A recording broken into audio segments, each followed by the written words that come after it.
I'm Dr. Deb Butler, and this is Thinner Peace and Menopause and Beyond, episode number 241. Today it's about life after Dr. Deb, my interview with Sabra. Stay tuned.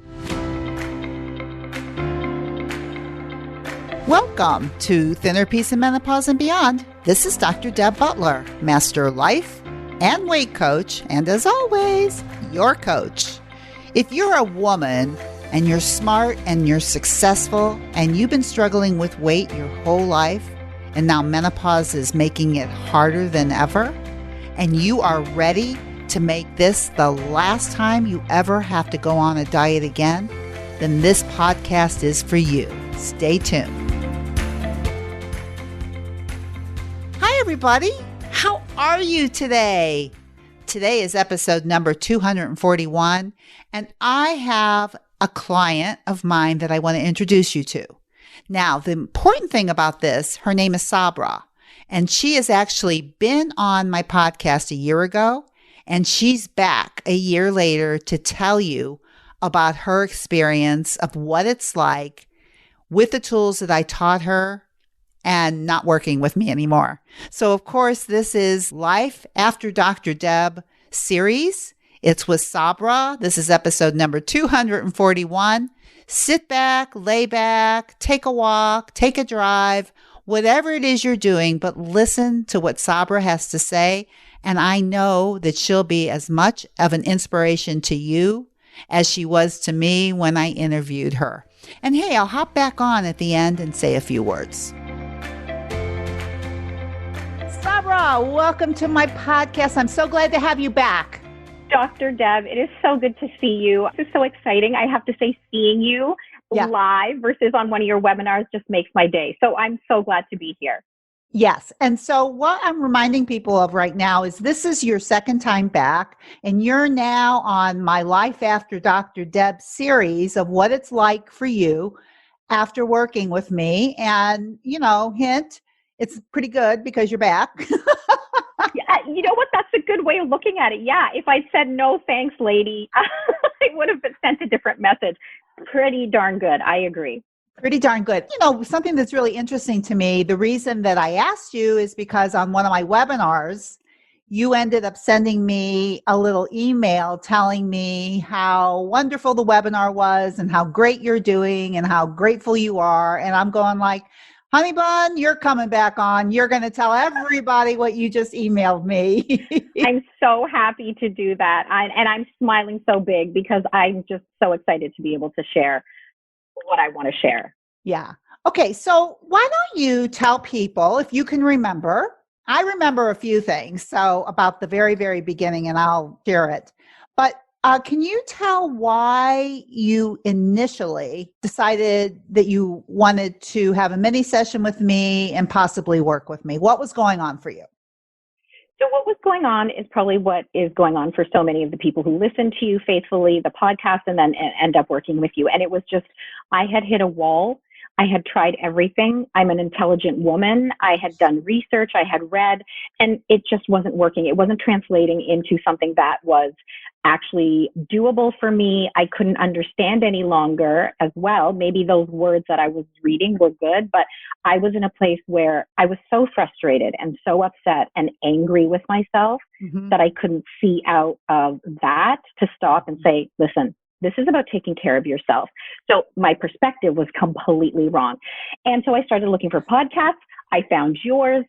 There were 5-star ratings. I started listening. I was hooked. Just incidentally, I wanted to listen to all of your podcasts. So it made me work out more because I would listen to them when I got on the treadmill. So there was a double plus for this. And then I heard about the mini session and I thought, this is too good to be true. And I'm getting on that call. I'm going to book one.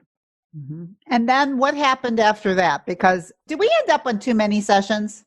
We ended up on one and then I didn't do anything. Right. So talk about that. Talk about that. So the mini session was actually great and it was amazing. I felt like I connected to you right away. What you were saying to me, and just the way you were explaining what you do just spoke volumes to me. My dog had just had a bunch of surgeries, $10,000 worth of knee surgeries, and it wasn't going to be possible. So I put it on hold, went back to, my old ways, which were not helping me. And then I realized, you know what? I don't really care. I need to do this and I will find a way. And I called you back and I think you thought I was trying to get a second mini session for free, but I was just calling to say, I want to join. If you have an opening for me, this is time. It's time to do it. I know it. The mini session spoke to me. The way you approached what you do spoke to me. So I remember this. And the reason that I even wanted to talk to you again is I just wanted to see where you were at from the first time, like what happened. And here's one of the funniest things of all that I remember about you. I don't know if you're going to remember this, but once I told you the price and I went over the program, you said to me, well, that was a little bit more or something like that. And you go, but you know what? It's probably just an extra couple pair of shoes. I think you said something like, it's just I did, because that's my shoes I know. and lip glosses. Yeah, and now taking care of myself. Yes, I did. I said probably I could do without a few extra pairs of shoes. That's exactly what you said. And it's like your mind had just shifted so much. Yeah. By that phone call, and that what was really important to you is like, what? Do I want more stuff or do I want to fill myself up with something and stop feeling like this?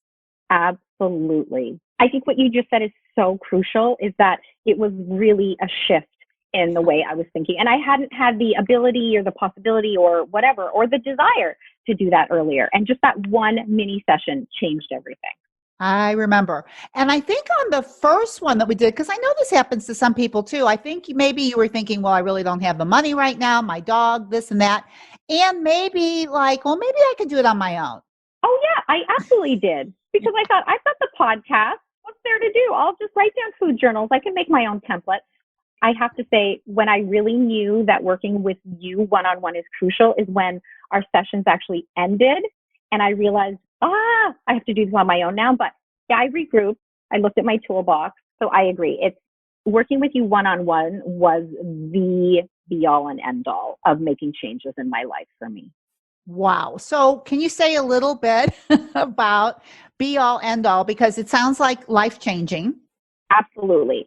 I think where I would start is something that you and I have talked about, which is I came because of my weight and not feeling good about how I looked or felt, or the way my clothes looked on me, the way I felt when I was in a crowd of people.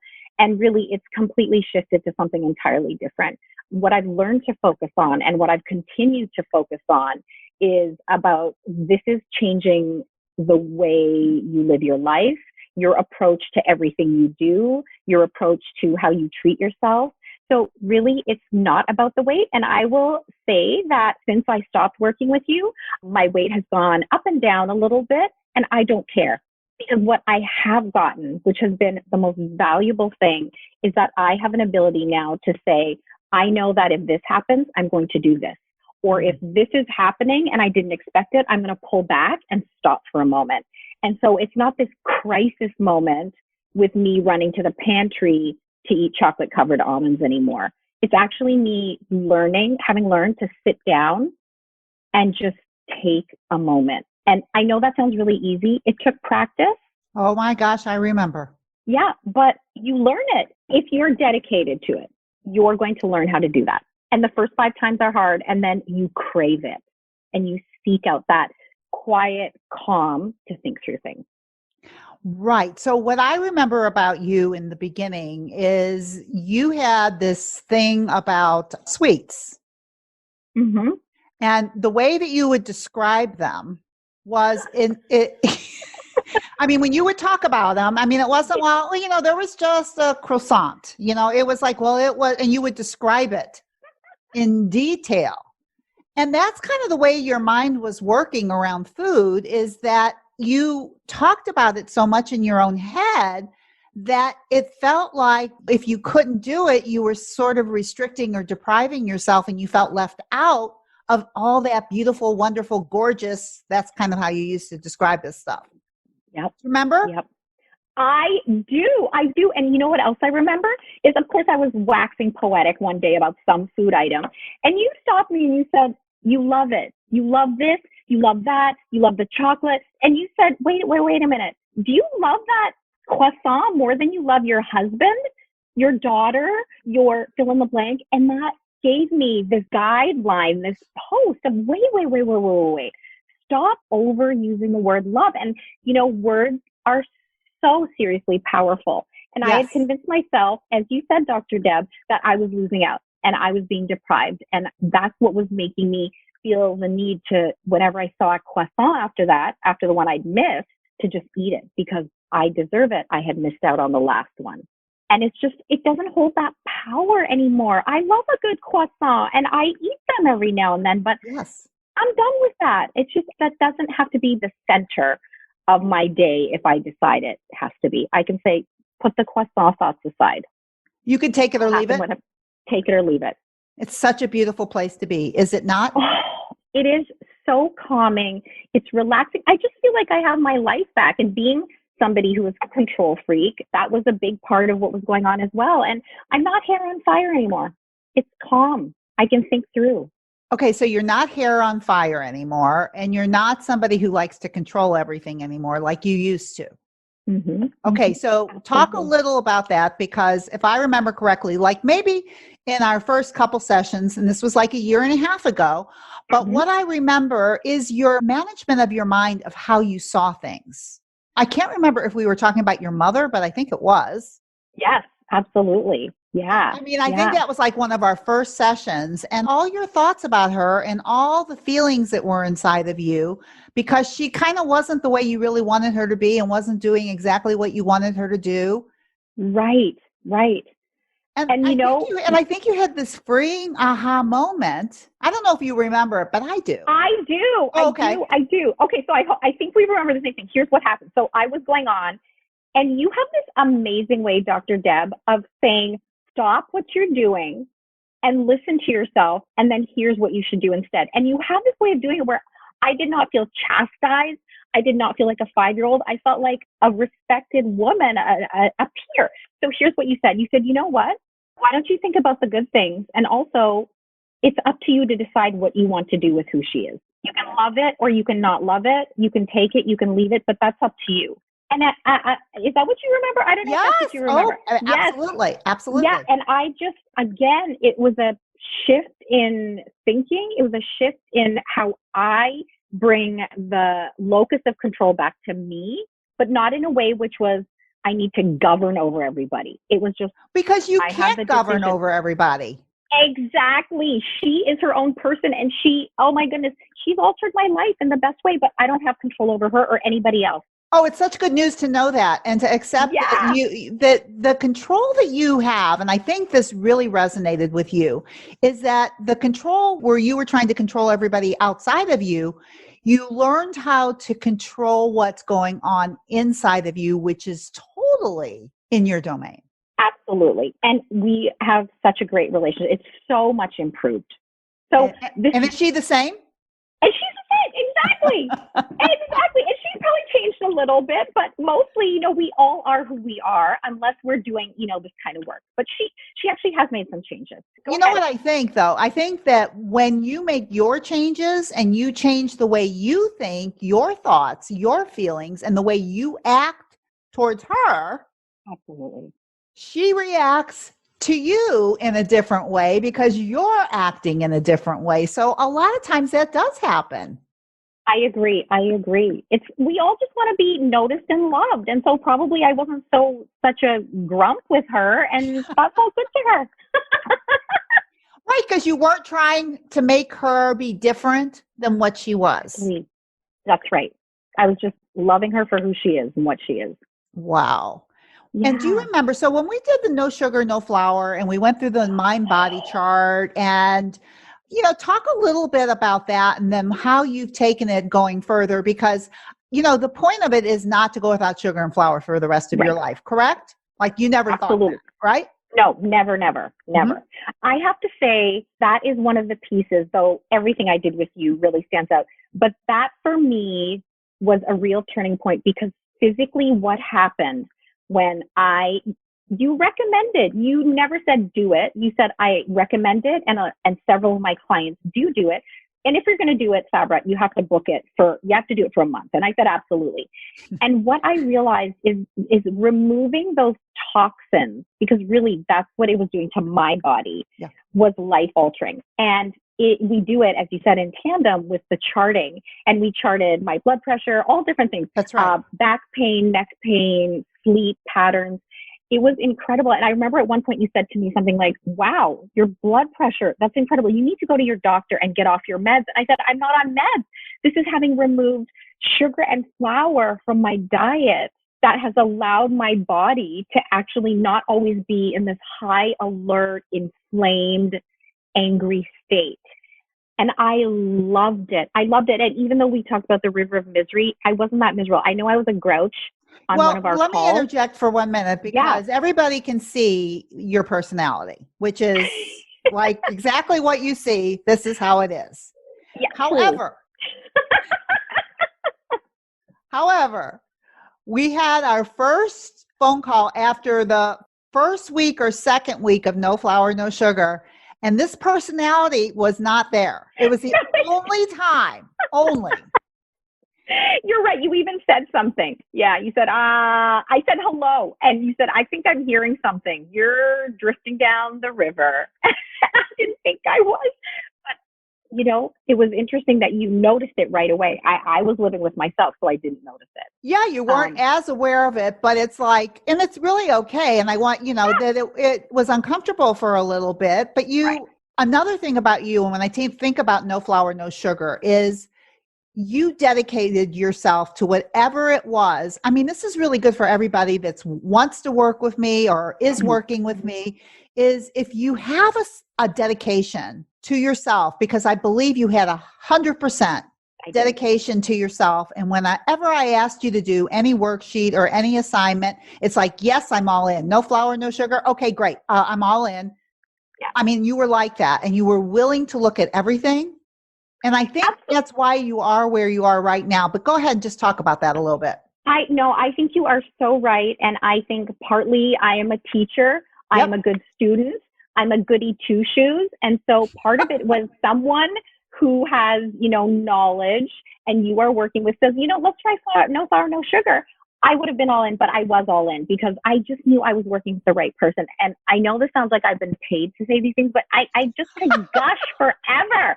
So when you called me and said, do you want to do another convo? Of course I was going to jump in and say yes. So anyways, yes, I am where I am today, which is 98% of the time peaceful, 100% 98%. Of the time. That's better than my own statistics.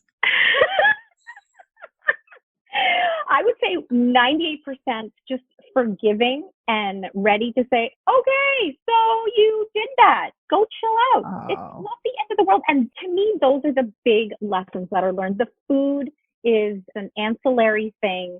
It is not what I care about anymore. And it has allowed me to open my mind and not be freaked out all the time about food, so I can actually think about it, write about it, read about it. It's about life. It really is. And I think as women, as menopausal women, as busy professional women, or not even professional women, just busy women, we don't get the chance to do this. And so this is the biggest gift to myself that keeps returning the greatness. And there are things that are going to come down the path that I don't even know about yet, that are going to come from my work with you.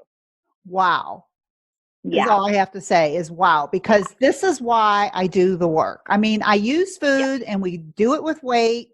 All your work that you did was around eating, right? Like all your aha moments was around food. And I needed that. I wouldn't be here without having done it through food. Yeah. It's just so good. So one of the things that you're talking about that is probably paramount is that because you were, I would say, I think you were hard on other people, and I think you were extremely hard on yourself. And if everybody can hear you now, you can see that you've done a 180-degree turn where it's like you kind of allow yourself mistakes. Does it make you, now, a lot of people say, well, if I would let myself do that and really be at peace, I would just go off the deep end. So tell me about that. Because your life is getting better and you're being nicer and you're being kinder. So I thought that too, that if I'm nice myself, I know you I did. Forgive myself.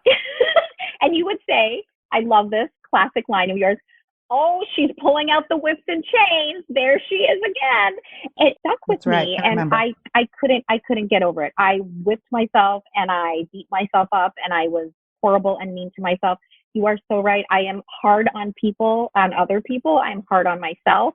Used to Not be. anymore. Yep. Used to be. It's so true, because I know there's still times where internally somewhere I think I should tell that person, and I just kind of look around and that thought evaporates within seconds. Of course, I'm going to talk to people who are doing something that's horribly egregious, but most of the time I don't need to tell people what to do or what to do better. I just don't. There's no need for it. And this is all part of the control issue. So you have said, what was your question? Well, what we were talking about, and I, out of everything that we've talked about, I really do think the most important shift that you have made is this being kind to yourself. I think that's why you have all this peace. I want everybody to see that your 98% peace that you wanted so badly from losing weight in the beginning, right? It's like, I just want to lose weight so I can be at peace and be at peace with food. Yep. Well, you are at peace with food. Yeah. And you are at peace with yourself because I think you let yourself make mistakes, because you're going to anyway. I mean, yes.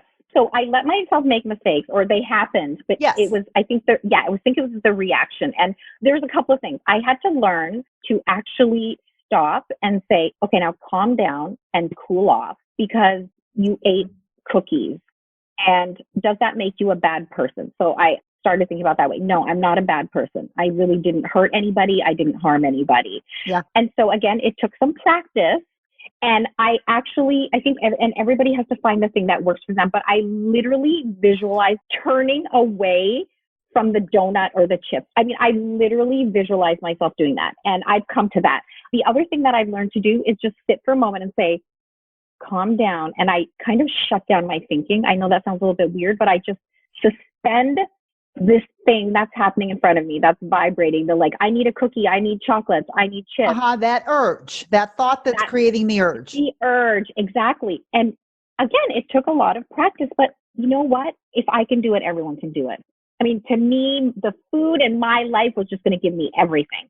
And I just don't feel that way. I still enjoy food. I make delicious food. I serve delicious food. I'm interested in delicious food, but I don't love it. I enjoy it. I have joy that comes from other things.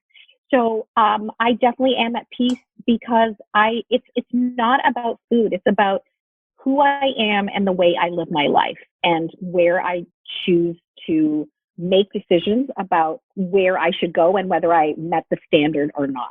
Mm-hmm. And if I ate extra cookies, it's not the end of the world, because I can move away from that. There's always tomorrow. There's always 2 hours down the road. Yeah. I mean, it's just, nobody can understand this unless they knew you before. Right. And the people who are listening to this can understand this because they can probably relate to what it was like when they did something they didn't want to be doing with food. Yeah. Right. Yeah. And so it sounds to me like, can you use it as a learning experience sometimes too? Like if you end up eating cookies and you weren't planning on it, can you sometimes see that there was something else going on too? Absolutely. And I would say 100% of the time, it is that kind of fog eating and just going for the cookies without thinking about it and not having it be a joy eat that I've planned. It's going to happen. And I have allowed myself to say, okay, what was it? What did the food journal say? Where were you emotionally? And 100% of the time, it is something that's stressful. I know for me, I discovered, what does that mean, stressful? Because we all say that in this world. Good. But for me, what I had to sit down and understand, it was things that are impending that I have not taken off my to-do list. That is what made me want to eat cookies. So now I know. And you and I had talked about make a to-do list that's reasonable. Talk about that. Oh, that's a good one right there, about your expectations that you would put on yourself. Your to-do list was just an example of your expectations. Oh my gosh, you're bringing me back now. Yeah. And we talked about this, and it's true. I mean, the to-do list that we all have, and everybody's to-do list rolls over to Saturday, Sunday, Monday, Tuesday. And then before you know it, you have 7, post-its with all these to-do lists. And I make to-do lists that are reasonable and doable and that I know are realistic. And again, that comes with practice, but my brain would not be open and my heart would not be open to do all this work if I didn't have the tools. that I got from you first, and the practice and the one-on-ones and the you saying, wait, and calling me out when I wasn't doing something in a way that was smart or thoughtful. I did do all my homework though. And anyone who's listening, please do your homework, do your food journals, do all the things that Dr. Deb tells you to, because there's a reason for them. It's not just arbitrary. Yes. And I really think it had a lot to do with your own self-love for yourself. I think that's why you are where you are right now, because of the dedication that you've made to yourself all of this time has made such a difference. I mean, you are the result of your thoughts, feelings, and actions, Sabra. You realize that. I do. I really, really do. Mm-hmm. And that's huge. It makes me just want to do a happy dance and hug myself. Well, you happy dance when you talk. So you're dancing with your eyes and with your voice. It's just that's kind of your MO is the happy dance. That's true. Yeah. So let me ask you this for my last question, which I think is important that everybody probably wonders, is that if somebody's listening to this and either they're on the fence or they're not sure that they could either invest, or maybe they're not as dedicated as you are. Maybe they won't be able to do what you're doing, because you probably heard other interviews too before you came on, right? Yeah. Yep. Right. Absolutely. So what would you say to those people who are probably as miserable as you were and gave it a break before you actually, the first mini session, you kind of said, I'm still going to try to do it on my own. What would you say to them to help them make the decision to do what is best for them, to do the right thing for them, when they're miserable? Mm-hmm. That's the question. I think what one has to do is a few things. You have to decide whether you're actually ready to do this, do the hard work, with the understanding that every single week, Dr. Deb takes you by the hand and walks you through where you need to go. So if you're ready to do that and have somebody take you by the hand, which to me is the biggest gift in the world, then you should sign up. The other thing is to understand that this is, again, and we've said it during this conversation, but this is not about food, really. I mean, that's a part of it. It's one element of many, but this is about altering your life. And if you have the good fortune to be able to do this, to understand that you literally are going to, it's going to change your head and heart. You are going to be a better person for yourself, for other people, for your family, for your colleagues. It's going to free you up to do other things like, maybe become an activist, or finally take that Chinese lesson you wanted to, or be able to help someone financially or by devoting your time. So it literally has been life altering. I would say it is, other than things like marriage and babies and your first job and buying your first house, the work I did with you is in that category of life altering things. Wow is all I have to say. Wow. Big wow. And, wow. I will say that it was a privilege to be able to work with you. And it's really sad. I mean, saying goodbye to you was sad. I mean, I was happy, but it is kind of like people can see this with you as like, you're this wonderful, loving, fun woman who really works on themselves, and having to say goodbye to that. Like, you are my ideal client. Seriously. Same, Dr. Deb. You're my ideal human. Okay, great. Well, we both agree we're ideal. So that is so wonderful, because if we don't think that about ourselves, right, nobody else is going to think that about us anyway. Absolutely. And who cares? Frankly, I've also finally been able to say, you know what? Not only am I 56 and I really don't care, because I've lived long enough to know that, but I don't care. I don't want to hurt someone I love, but I don't care what somebody else thinks about me or what I look like or what, I don't care. You know what I think to end this? I think that you have learned to care what you think. Oh my gosh, what a great way to end this conversation, Dr. Deb. One of your golden nuggets of wisdom. And you have learned how to make best friends with yourself. And I think that's why you're back here. So true. Thank you so much, sweetheart. I appreciate it so much. Thank you. Mwah, mwah, mwah, mwah, mwah. So much love. Okay. Bye. Bye. Well, I know she's really an inspiration. She is like a firecracker. She was the first time I met her, and she still is. But this is the difference between Sabra when I first met her and first started working with her, and now 2 years later, she's still a firecracker. She's still inspirational. She's got so much energy just listening to her talk. But you know what? As you heard from her, now she likes herself. And now her insides match her outsides. And that's really what I want for you. And if you want what Sabra now has, what I would do is set up a mini session with me. And we can talk for 30 minutes for free to find out if you would be a great fit for the program that I have created that is amazing.